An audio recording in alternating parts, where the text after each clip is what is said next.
Hi hello friends, kitchen queen ह्या मराठी चॅनलमध्ये मी प्रतिभा तुमच्या सर्वांचं मनापासून स्वागत करते। सर्वप्रथम सर्वांना श्री स्वामी समर्थ। स्वामी महाराज तुमच्या मनातील सर्व चांगल्या इच्छा पूर्ण करत आणि आजचा दिवस तुम्हाला खूप छान आनंदात जाऊत अशी स्वामींच्या चरणी प्रार्थना करून व्हिडिओला स्टार्ट करते। चला तर मस्त आपण राजगिऱ्याची रानभाजी बनवणार आहोत। एकदम पौष्टिक आणि टेस्टी अशी बनवून तयार होते। अगदी कमी मसाल्यामध्ये, कोणताही एक्स्ट्रा मसाला वापरायचा नाही। अगदी लसूण आणि लाल तिखट इतकंच वापरणार आहोत आपण आणि चवीनुसार मीठ आणि शेंगदाण्याचं कूट। फक्त एवढ्याच साहित्यामध्ये छान अशी पौष्टिक भाजी बनवणार आहोत आपण टिफिनसाठी। आता ही भाजी निवडून स्वच्छ धुवून घेतलेली आहे। चला आता आपण रेसिपीला स्टार्ट करूयात। चॅनलवर नवीन असाल आणि पहिल्यांदाच व्हिडिओ पाहत असाल तर किचन क्वीन ह्या मराठी चॅनलला नक्की सबस्क्राईब करा आणि शेजारच्या बेल आयकॉनवरही नक्की क्लिक करा। इथे मी 4-5 लसणाच्या पाकळ्या क्रश करून घेतलेल्या आहेत। आता कढईमध्ये ही भाजी बनवणार आहोत। इथे कढई ठेवलेली आहे गॅसवर।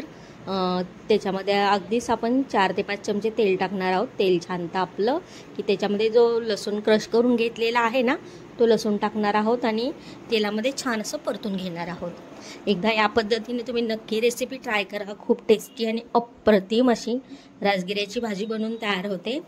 अगदी पौष्टिक अशी भाजी बनवून तयार होते। एकदा या पद्धतीने नक्की रेसिपी ट्राय करा।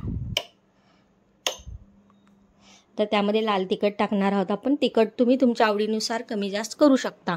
इथे साधारण मी 2 चमचे टाकलेला आहे आणि छान ते परतून घेतले तेलामध्ये। नंतर जी भाजी आपण निवडून घेतलेली आहे ना स्वच्छ धुवून, ती भाजी याच्यामध्ये ॲड करणार आहोत आणि छान असं ह्याला तेलामध्ये परतून घेणार आहोत। इथे भाजी ॲड करत आहे, तुम्ही पाहू शकता। तुम्हाला माझे व्हिडिओ आवडत असतील तर चॅनलला नक्की सबस्क्राईब करा आणि व्हिडिओला एक लाईक प्लीज नक्की करा। आता छान असं मिक्स करून घेऊयात आपण। आणि मीठ ह्याला आपण नंतर ॲड करणार आहोत, कारण की जी पालेभाज्या असतात ना ती शिजल्यानंतर त्याची क्वांटिटी खूपच कमी होते, म्हणून भाजी खारट होण्याची शक्यता असते। म्हणून मीठ हे आपण शेवटीच ॲड करणार आहोत। ते छान असं मिक्स करून घेत आहे, तुम्ही पाहू शकता। आता सुरुवातीला खूप वाटते, पण शिजून खूप थोडीशी भाजी होते। ते छान असं परतून घेत आहे, मिक्स करून घेत आहे। इथे पाहू शकता तुम्ही। अगदी सकाळच्या गडबडीमध्ये 10 मिनिटांमध्ये ही रेसिपी बनवून तयार होते। खूप छान टेस्टी अशी भाजी बनवून तयार होते। छान अशी भाजी शिजत आहे, तुम्ही पाहू शकता।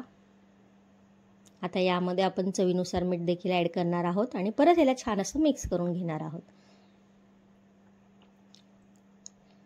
इथे मीठ ॲड केलेलं आहे। नंतर शेंगदाण्याचं कूट ॲड करणार आहोत आपण।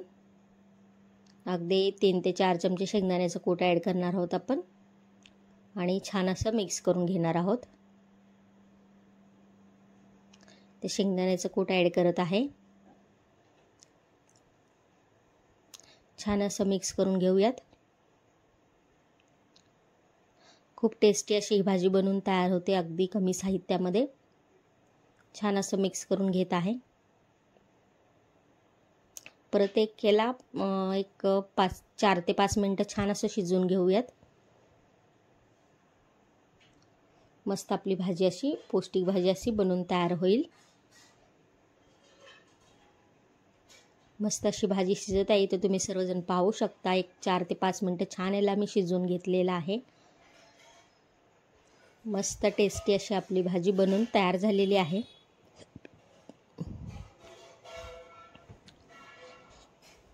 व्हिडिओ जर आवडला असेल तर व्हिडिओला एक लाईक नक्की करा। मस्त आपली टेस्टी भाजी बनवून तयार झालेली आहे। व्हिडिओ शेवटपर्यंत पाहिलात त्याबद्दल थँक्यू।